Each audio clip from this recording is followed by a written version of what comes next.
Ladies and gents, welcome to UX, and this is America's new attack strategy for Iran explained. Bacha AI tally. Did America, Pentagon basically, oh, here's a new patch update? Did they give that out? How does AI tally know about this? Yeah, I guess there is new leaked document or something. I guess that suggests America has changed the strategy. Or the more likely thing is AI tally is seeing how America is deploying how many ships and the way they are doing it, and maybe guessing from that. I don't know. It's going to be interesting. Let's do this one. What happens if the US prepares to strike Iran, but their traditional Middle Eastern allies say no? If key nations like Qatar and Saudi Arabia deny permission for military action from their soil due to political constraints, the US has to activate its second strategy. This means bypassing the immediate region for staging the attack and instead launching from the perimeter using European bases. However, distance is the ultimate enemy in aerial warfare, which completely rewrites the tactical playbook. But just how many bases does the US actually have in the Middle East to begin with? The US footprint is massive. There are roughly 30 to 40 military installations scattered across the Middle East, hosting around 30,000 to 40,000 troops. This includes massive hubs like Al Udeid Air Base in Qatar, the naval support activity in Bahrain, and Al Dhafra in the UAE. Losing access to this sprawling, localized network for a strike on Iran is illogistical. I don't get it. How can these countries can say to American bases made by America that you can't use your own bases? If that's the case, what is the point of those bases? And can't just America say, no, it's our bases and we're going to operate from here? What? I guess if America can't do that, and I'm pretty sure Saudi Arabia can't really put up any fight or friction, any kind of friction against that. But that is like alienating your own allies for the future. Saudi might not like that and might not do deal with America in the future at certain level. So America wouldn't want that. So that's the point here, I guess. Logistical nightmare, which is exactly why the European backup plan is necessary. If they are denied these local bases, what is this latest strategy they pull out of their sleeves? The core of the new strategy is a massive logistics shift, heavily relying on the deployment of an armada of flying gas stations. The US will employ a coordinated deployment of dozens of KC-135 Stratotanker air-to-air refueling aircraft. These are moving from the continental United States and the UK directly into bases in Greece such as Suda Bay and Bulgaria. Why are these KC-135 tankers considered the lifeblood of this operation? Because without them, the operation simply cannot happen. Striking Iran from European bases like those in Cyprus, Greece, or Bulgaria means aircraft must cross immense distances. Fighter jets like F-35s or F-16s simply do not have the internal fuel capacity for a multi-thousand-mile round trip. What about F-15s though? Wouldn't they have it? I mean, why would they use F-16 when you have F-15s? You don't need F-16 for that. F-16 had a nimble job. That job doesn't exist anymore as far as I can tell. Attack purposes, sure, but that's a different thing. There is not going to be anything attack related. So you can kind of use F-15. F-35 kind of does F-16's job, right? Yeah. What is the capacity of F-18? Does it have long range? No, it wouldn't have it, right? Like it's a carrier base. Yeah, okay. F-22 has decent range, right? I don't know. The KC-135 tankers act as a floating bridge. They rendezvous with the strike packages mid-air to top off their tanks, allowing them to penetrate Iranian airspace, drop their payloads, and make it back to Europe safely. If the tankers don't fly, the strike jets are grounded. So how does the US Navy factor into this massive geographic shift in strategy? To supplement the loss of Middle Eastern land bases, the Navy brings its floating cities into play. For instance, the Gerald R. Ford carrier strike group, currently positioned off Gibraltar, would push rapidly eastward. By reaching the eastern Mediterranean shortly, it creates... It's in Gibraltar. I thought it was near Iran, just the same way as Lincoln is. It's all the way to Gibraltar? I thought it reached Iran. It's a crushing strategic pincer. These new carrier can launch at least 4 jets per minute and uses electromagnetic aircraft launch system. A sequence of electromagnets along the track is energized with precise timing controlled by digital software. These magnets create a moving magnetic field that smoothly pulls and pushes the shuttle, accelerating the aircraft according to a programmed acceleration curve. Once the aircraft reaches takeoff speed, about 155 miles per hour or around 240 kilometers per hour, then the shuttle releases it, Walking and speed. the aircraft lifts off. The shuttle then slows down electromagnetically and returns to its starting position, ready for the next launch. You might wonder why the Navy chose this costly upgrade over the tried-and-true steam catapults. The answer is simple. Electromagnetic takeoff provides smoother acceleration, significantly reducing stress and wear on aircraft frames compared to the harsh forces of This is like saying, why does cars and other things uses electronic control like steerings other than hydraulic one? And yeah, because of more control. Because it's like, like the gradient, right? Like how much precise control. Oh, I want 67% of thrust here. You can't really do that with steam. How many valves you're going to install that's going to give you that level of control? That just doesn't work. steam catapults. Well, apart from aircraft carrier, the US also needs a monstrous amount of missile terminal air defense system. The US had actually removed 60% of its missile defense systems from Qatar in the Middle East. So how many missiles are being transported from different parts of the world to fix this? The answer is fill the Why was 60% removed? sky with these Globemasters. The US military needs a massive airlift of roughly 4 to 6 Patriot batteries and components. Yeah, I was about to say that. I remember the Berlin airlift, right, during World War II time. Oh, by the way, oh, look at that. Berlin is completely closed off from the Soviet. Oh, America's like, I know, I have planes. Yeah, that is probably amplified by now. Yeah, America can flex way more than they did back then. So what is America going to do? I don't know, use planes. If there's a one country that can do that is America. So they'll just do that shit. For a THAAD battery. This involves over 300 heavy transport flights. But here's the detail most people miss. The US needs a flood of aging Patriot missiles to be pulled from stockpiles in Germany and Japan. Why move old missiles? Because they are the perfect cheap solution for Iran's thousands of Shahed drones. Commanders Why use old missile? Because you have it, and why not use it if it works? I mean, are hoarding the brand new Scarce PAC-3 kinetic interceptors for the hypersonic and ballistic missile threats.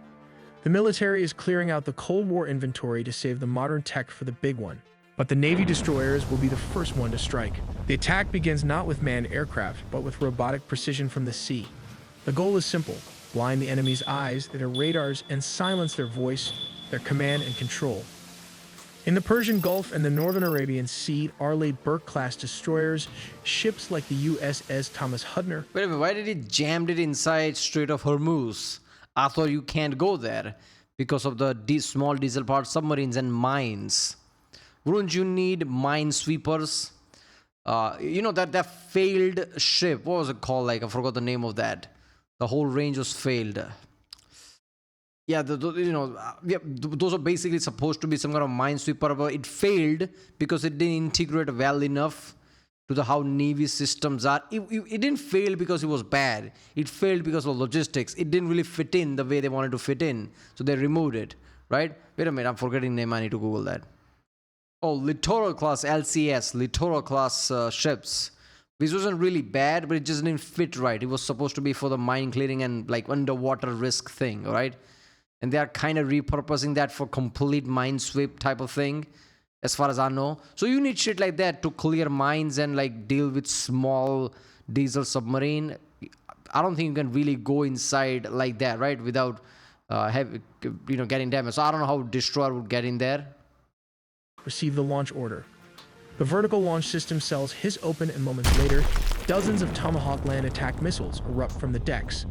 These missiles fly at subsonic speeds, humming the terrain in what we call nap of the Earth flight to stay below the radar horizon. They are programmed to loiter and strike simultaneously. Their warheads slam into S-300 and S-400 radar sites and command bunkers.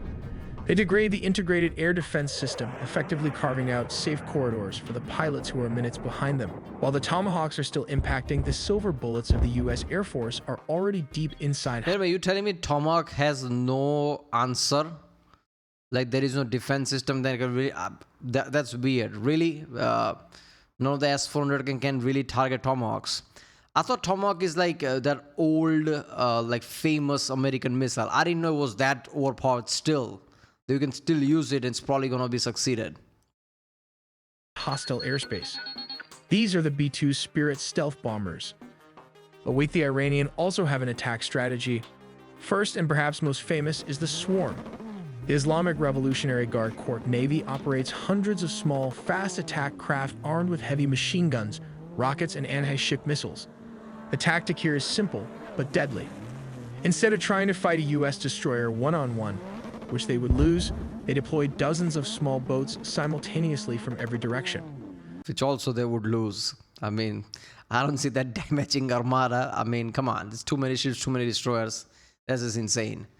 America's tore apart at this point, right? Like that black Dorito, as it's becoming famous. I guess in the internet meme stage, B2 is known for that flying black Dorito that nobody can touch. If you see that, like, what you gonna do?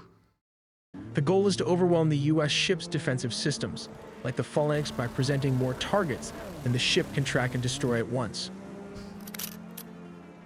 Moving to I mean, tactics. phalanx can shoot too many bullets, right? Few of the bullets is enough to fuck up some boat. So multiple phalanx around one ship, too many ships. I don't know how. What is overwhelming? Like 50 small boats? Is that what it is? I don't know. Tactic 2, mining the strait. Next, we have the silent killer, mining the Strait of Hormuz. This is the world's most critical oil choke point.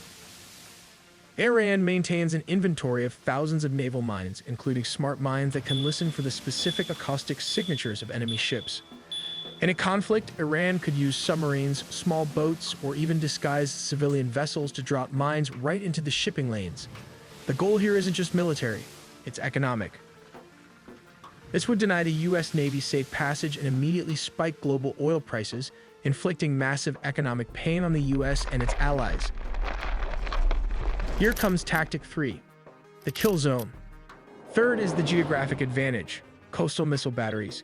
The Iranian coastline is mountainous and rugged, perfect cover for mobile missile launchers. The regime also employs shoot-and-scoot tactics using truck-mounted cruise and ballistic missiles. They fire a missile and immediately move to a new hiding spot before the U.S. can strike back. This effectively turns the Gulf into a kill zone, where U.S. ships are under constant threat of fire from land with nowhere to hide. Tactic 4. The problem with that one is a defensive system would work, but because it's so close, like you need a system that's really fast. The missile launches, before it lands, you have to intercept it. How are you going to do that? That's kind of risky. This is why, like Qatar and Saudi saying, like, let's not use our space. We have the ambush threat, midget submarines. The Persian Gulf is actually quite shallow, which makes it difficult for massive U.S. nuclear submarines to operate. However, it is perfect for Iran's fleet of diesel-electric mini-subs, like the Ghadar class. These small subs can sit silently on the seafloor, waiting for a target to pass overhead before firing torpedoes. It's a surprise ambush tactic designed to damage high-value assets, like carriers or destroyers, while remaining almost impossible to detect by sonar. These small but stealthy diesel-electric submarines, designed for operations in the shallow waters of the Persian Gulf, pose a significant threat to U.S. aircraft carriers. The Ghadar-class submarines, which are difficult to detect due to their small size and low acoustic signature, could position themselves in strategic locations near key naval choke points, such as the Strait of Hormuz. By waiting in ambush near... I mean, aircraft carrier is not going through the Strait of Hormuz. Why would it do that? It's fine where it is. The operational range is fine. It doesn't need to get any close. Why would it do that? Expected carrier movements, Ghadar-class submarines could fire a coordinated torpedo strike, targeting the hull and propulsion systems of U.S. carriers. A successful torpedo strike on an aircraft carrier could disable its flight deck operations, significantly reducing the U.S. Navy's ability to project air power in the region. Additionally, these submarines could lay underwater mines in critical sea lanes, forcing U.S. warships into predetermined ambush zones where Iranian missile and drone attacks could follow up. Tactic 5. We can't ignore the aerial threat. This The is the main tactic, apparently. 1,000,000 Shahid drones or something. drone warfare.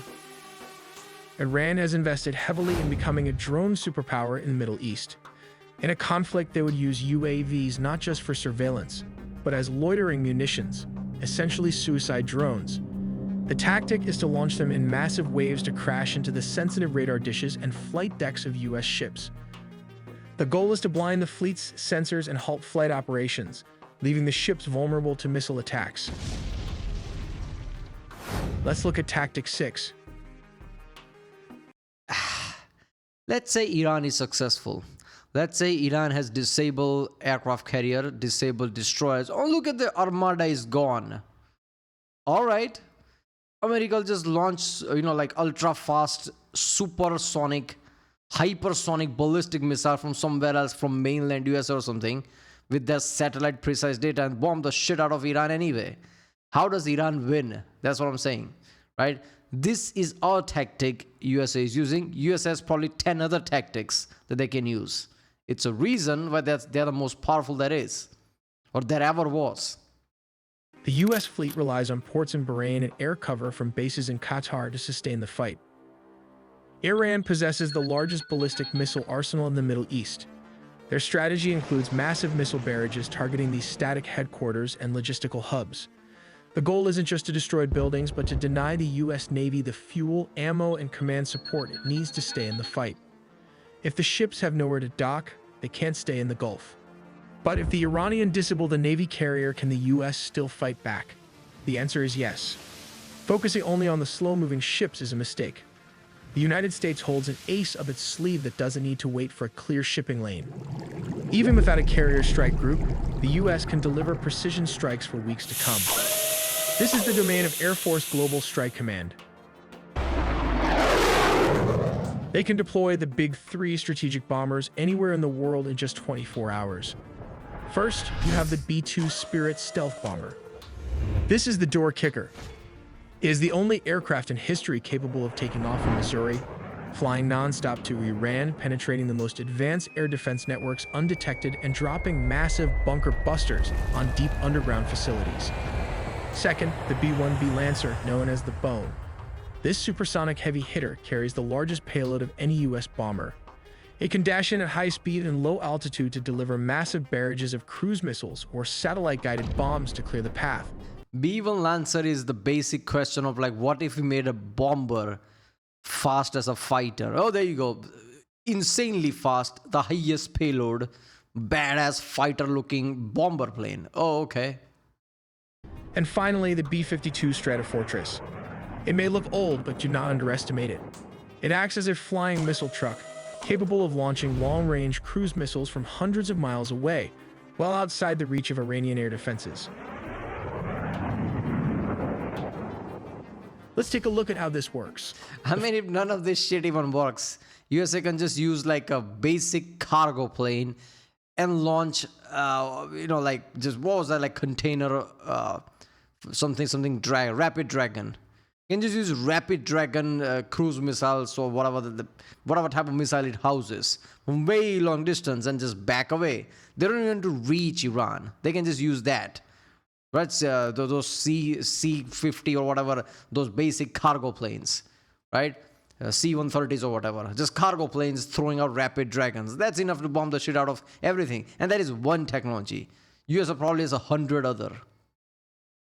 The first line attack involves the B-2 stealth bomber moving in to destroy high-value air defense systems like the famous S-400 Triumph and other surface-to-air missiles, effectively disabling. I don't know, man. Why would they use B-2 for that? Like, you have F-35. B-2 feels like the overkill. You need B-2 for very specific strategic things, not destroying air defenses. Them by using its stealth technology. Next, the B-1 Lancer flies at a very low altitude towards enemy targets to take out older anti-aircraft guns and missiles.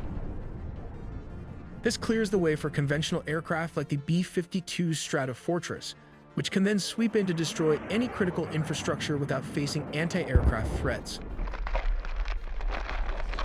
This is the reason they need both the B-2 stealth bomber and conventional bombers, as there are only 19 units of the B-2 Spirit in service to date. We make original videos from scratch, so please do subscribe and hit the notification. Why did it feel like abruptly ending there? I don't know. But yeah, okay. I don't know. B-2 feels like overkill. They would not use B-2 unless they specifically need to take out higher targets and need a stealth lane. F-35 is fine enough to like bomb the shit out of most things. F-35 is very versatile. It can hold many different type of missiles, even the nuclear powered one. They did that, I guess, recently. I mean, F-35 is all you need at this point, right? Even Israel has F-35Is, right? They can utilize that if they needed to. There's too many things they can do, right? Even Qatar and Saudi won't help. Okay, Iran can help. Iran's land can help. US can take strategy from Iran, like put base there and just use their airstrip or something. I don't know. There's many alternative, right? That island, India, under India in the Indian Ocean, right? They can put things there and strategize from there. Like there's many things USA can do. All right, well, if you like my son, subscribe, and I'll see you next time.